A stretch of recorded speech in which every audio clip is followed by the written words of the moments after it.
This bulletin is sponsored by a diagnostic center. नमस्कार, मैं हूं जयश्री नागदा और आप देख रहे हैं सीबीसी न्यूज राजस्थान का प्राइम टाइम बुलेटिन। खबरों में जाने से पहले एक नजर आज की न्यूज हेडलाइंस पर।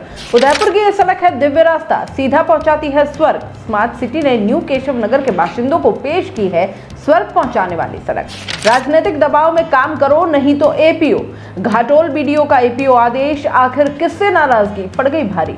करौली हिंसा पर पुलिस और भाजपा हुए आमने सामने, न्याय यात्रा रोकी। तेजस्वी सूर्या बीजेपी के प्रदेशाध्यक्ष सहित 3 जने हिरासत में। मंच पर रो पड़े शांति धारीवाल, समाज से ऐसी अपील की कि आंखों से छलक आए आंसू। जोमेटो बॉय धूप में साइकिल से आया, कस्टमर ने दिला दी बाइक। चिलचिलाती धूप में जोमेटो बॉय साइकिल से आया तो 2.5 घंटे में जुटा दिए 2 लाख। और अब खबरें विस्तार से।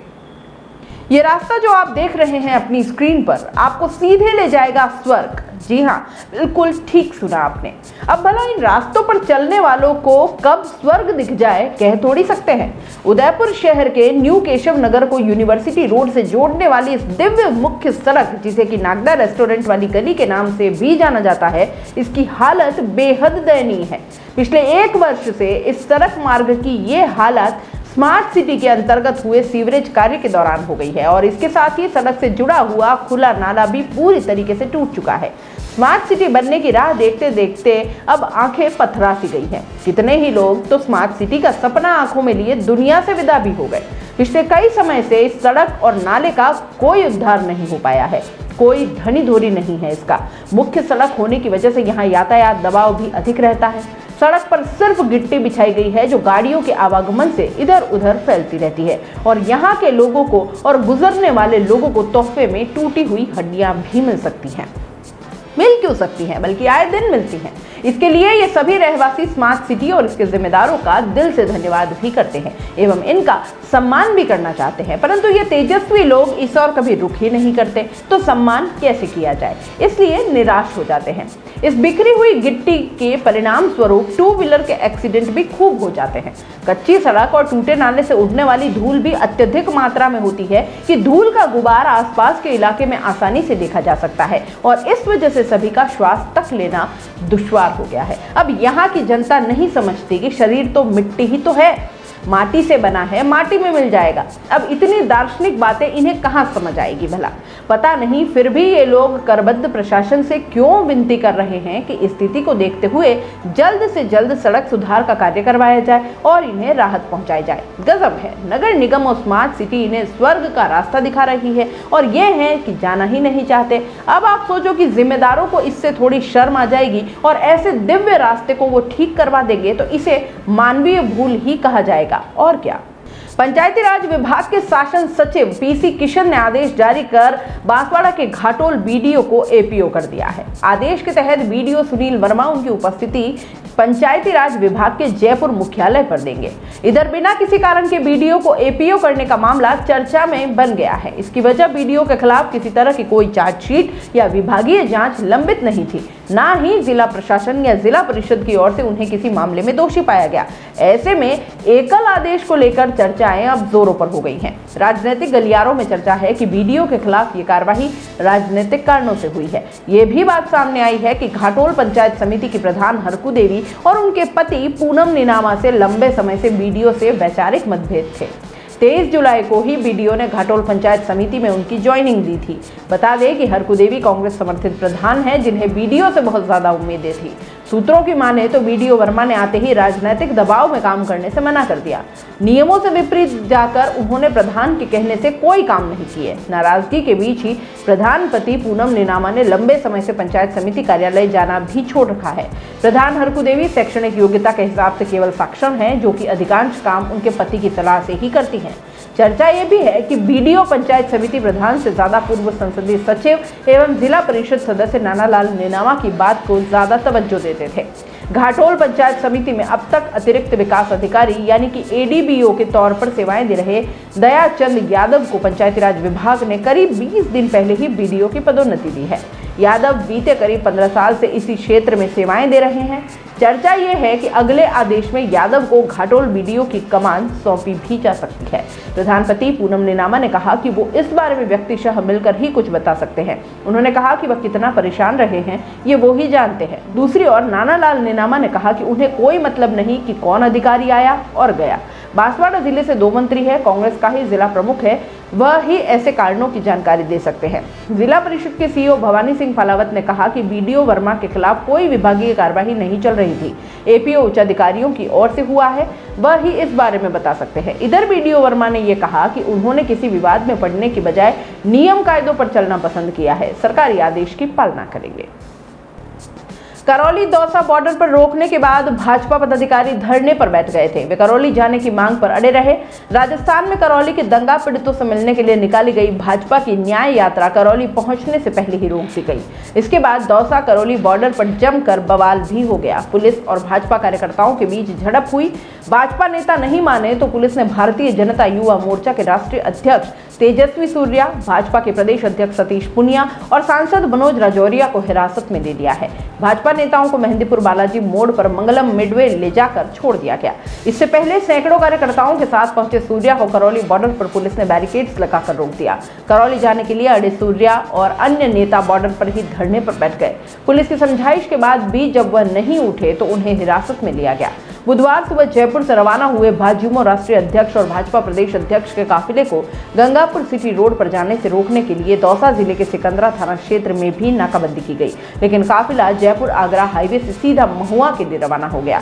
किसी भी स्थिति से निपटने के लिए दौसा, भरतपुर और करौली जिले के एसपी सहित 700 से ज्यादा पुलिस जवान तैनात किए गए हैं। दौसा करौली बॉर्डर पर रोके गए तेजस्वी सूर्या ने कहा कि करौली में पूरी तरह हिंसक हालात बने हुए हैं, हिंदू समाज के साथ अन्याय हुआ है।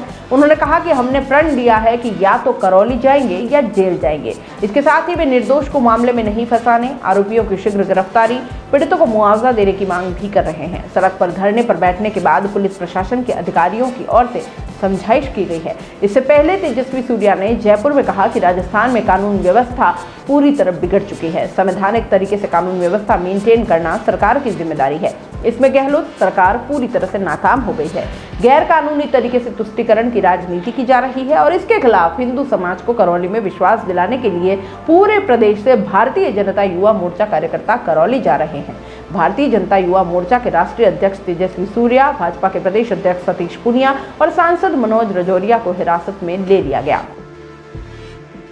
जयपुर पहुंचने पर बीजेपी प्रदेशाध्यक्ष सतीश पुनिया, तेजस्वी सूर्या और राजस्थान बीजेपी युवा मोर्चा अध्यक्ष हिमांशु शर्मा एसएमएस हॉस्पिटल पहुंचे और हिंसा में घायल हुए मरीजों से मिले। धौलपुर में कांग्रेस विधायक गिरिराज सिंह मलिंगा द्वारा कथित रूप से पीटे गए बिजली विभाग के अयन हर्षाधिपति से भी उन्होंने मुलाकात की।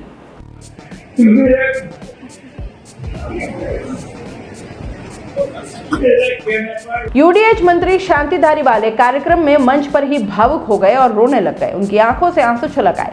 धारीवाल ने समाज के सभी वर्गों को एकजुट होने का संदेश देते हुए कहा कि एक सामूहिक क्षमा याचना कार्यक्रम का भी आयोजन किया जाए। यूडीएच मंत्री कोटा में बुधवार को जैन समाज के कार्यक्रम को संबोधित कर रहे थे। कोटा में भगवान महावीर जन्म कल्याणक महोत्सव पर सकल जैन समाज की ओर से पदयात्रा निकाली गई थी। पदयात्रा शॉपिंग सेंटर से शुरू हुई जो कि दानबाड़ी पर जाकर खत्म हुई। लोगों को संबोधित करते हुए धारीवाल ने कहा कि आज समाज के सभी लोगों ने एकता का परिचय दिया है। समाज के दोनों वर्ग एक मंच पर आ गए हैं और एक साथ इतना बड़ा कार्यक्रम भी आयोजित किया। उन्होंने इसकी तारीफ की। कुछ समय पहले जैन समाज के एक कार्यक्रम में यूडीएच मंत्री शांति धारीवाल ने समाज के लोगों से ये अपील की थी कि सभी वर्ग एक मंच पर एक साथ कोई बड़ा कार्यक्रम करें, नहीं तो वह भूख हड़ताल पर बैठ जाएंगे।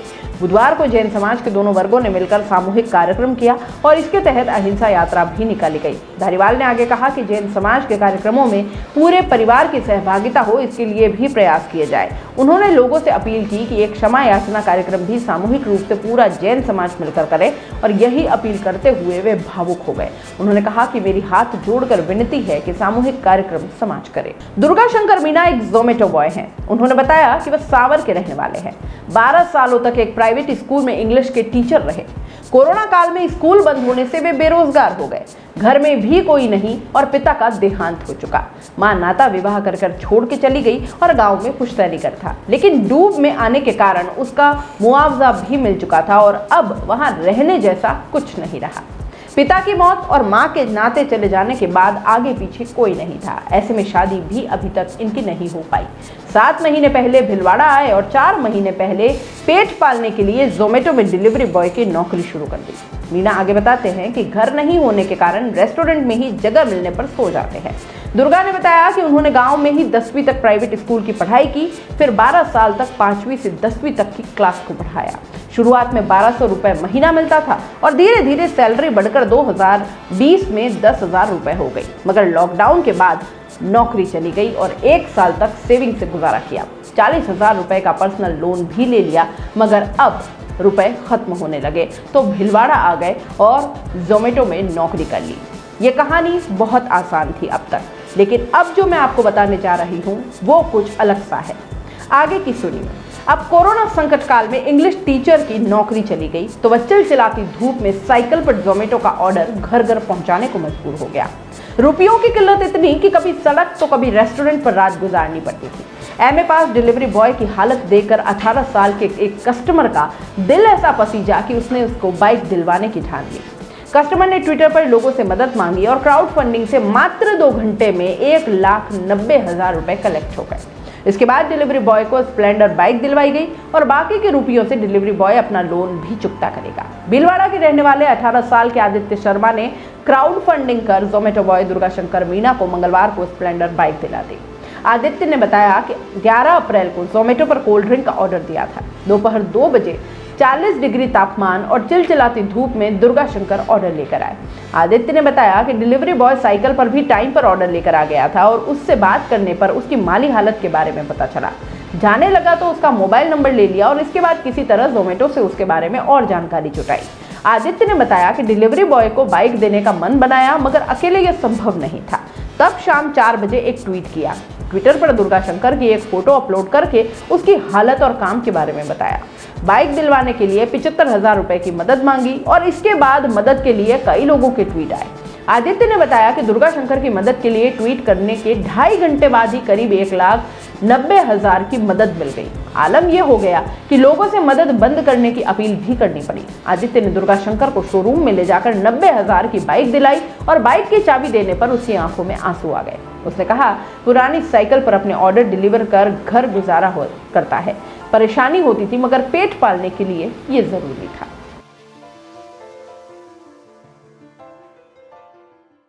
डूंगरपुर शहर का ऐतिहासिक पातेला तालाब नगर परिषद की अनदेखी की वजह से दुर्दशा का शिकार होता जा रहा है, जिस वजह से तालाब अपने मूल सौंदर्य को खो रहा है। वार्ड पार्षद फरजाना आबिद अली ने अपने वार्ड में आने वाले ऐतिहासिक पातेला तालाब की साफ सफाई और संरक्षण का मुद्दा कई बार नगर परिषद की बोर्ड बैठक में भी उठाया, जिसके बाद भी नगर परिषद तालाब की सफाई के लिए एवं तालाब के रखरखाव के लिए कोई पहल करती नजर नहीं आ रही है। वार्ड पार्षद ने प्रशासन शहरों के संग अभियान के जरिए और नगर परिषद सभापति से कई बार मुलाकात कर तालाब के सौंदर्यीकरण और रखरखाव का मुद्दा भी उठाया, लेकिन फिर भी नगर परिषद या जिला प्रशासन इस मुद्दे पर कोई भी संज्ञान नहीं ले रहे हैं।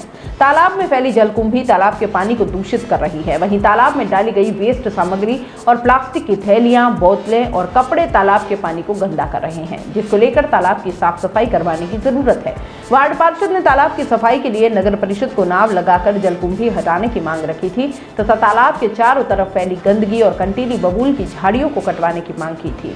इसके बाद नगर परिषद द्वारा 2-3 कर्मचारी भेजकर तालाब के आसपास का कूड़ा कचरा हटवाकर मात्र औपचारिकता पूरी कर दी गई। ज्ञात हो कि स्वच्छता सर्वेक्षण 2022 चल रहा है, जिसमें पातेला तालाब की इस गंदगी की वजह से शहरी स्वच्छता के पॉइंट कटने का खतरा है। फिर भी ना तो सभापति इस ओर ध्यान दे रहे हैं और ना ही इस तालाब के रखरखाव एवं सौंदर्यीकरण के लिए कोई भी पहल की जा रही है। वार्ड के नागरिक अब्दुल जब्बार ने बताया कि पातेला तालाब डूंगरपुर शहर का ऐतिहासिक तालाब कहलाता है। इसके आसपास काफी जंगल का इलाका है और इस वजह से गर्मी में जंगल में पानी की कमी के कारण काफी सारे जंगली जानवर यहाँ पानी पीने आते हैं। नगर परिषद के बीते बोर्ड में लगातार हर वर्ष इस तालाब की सफाई होती आई है, परंतु अभी वर्तमान बोर्ड के 1.25 साल होने को आया है। नया बोर्ड बनने के बाद एक बार भी यहाँ पर साफ सफाई नहीं हुई है। तालाब में जलकुंभी ने अपना जाल बिछा रखा है। वहीं तालाब के चारों तरफ बबूल की झाड़ियों का अंबार लग गया है। पिछले वर्ष नगर परिषद द्वारा थोड़ी बहुत साफ सफाई करवा दी गई, उसके बाद हालात जस के तस हैं। नगर परिषद को बार बार तालाब के चारों तरफ सफाई और तालाब में फैली जलकुंभी को हटाने के लिए कहा गया, फिर भी नगर परिषद द्वारा अब तक इस और कोई पहल नहीं की गई, जिस वजह से तालाब अपने मूल सौंदर्य को खोता नजर आ रहा है। आने वाले समय में भीषण गर्मी में लोगों को एवं आसपास जंगल में रहने वाले जीव जंतुओं को तालाब का दूषित पानी पीने के लिए मजबूर होना पड़ेगा। प्राइम टाइम बुलेटिन में इतना ही, दीजिए इजाजत, नमस्कार। This bulletin is sponsored by earth diagnostic centre. दोस्तों, सीबीसी न्यूज आपके सहयोग से लगातार बढ़ता जा रहा है। स्वतंत्र पत्रकारिता का सहयोग करने के लिए आपका धन्यवाद। सबसे पहले तो जिन लोगों ने हमारे चैनल को सब्सक्राइब नहीं किया है, तो पहले सब्सक्राइब करें, जिसका कोई शुल्क नहीं लगता और बड़ा आसान है। बस नीचे दिख रहे लाल सब्सक्राइब के बटन को दबाना है और पास में दिख रहे बेल आइकन को भी दबाना है, ताकि आपको अपने सीबीसी न्यूज के हर अपडेट्स मिल सके। हमारे इंस्टाग्राम पेज और फेसबुक पेज को भी लाइक करें, फॉलो करें, वहां पर भी आपको मिलती है तरह तरह के अपडेट्स। हम पूरे राजस्थान से आपके लिए लाते हैं वो खास खबरें जो आपके लिए जरूरी है, और वो भी पूरी बेबाकी के साथ। पत्रकारिता के इस मुश्किल दौर में आपकी आवाज जिम्मेदारों तक पहुंचाना ही हमारा लक्ष्य है, और ये आपके सहयोग के बिना संभव नहीं है। हमारा सहयोग करें, स्वतंत्र पत्रकारिता में अपना योगदान दें और ज्वाइन बटन पर जाकर सदस्यता लें, चाहे सबसे छोटी सहायता के रूप में ही क्यों ना हो। जनता की बेबाक आवाज बने रहें, उसके लिए सहयोग आपको ही करना है। सब्सक्राइब करिए और ज्वाइन बटन पर क्लिक कर सदस्यता ग्रहण कीजिए।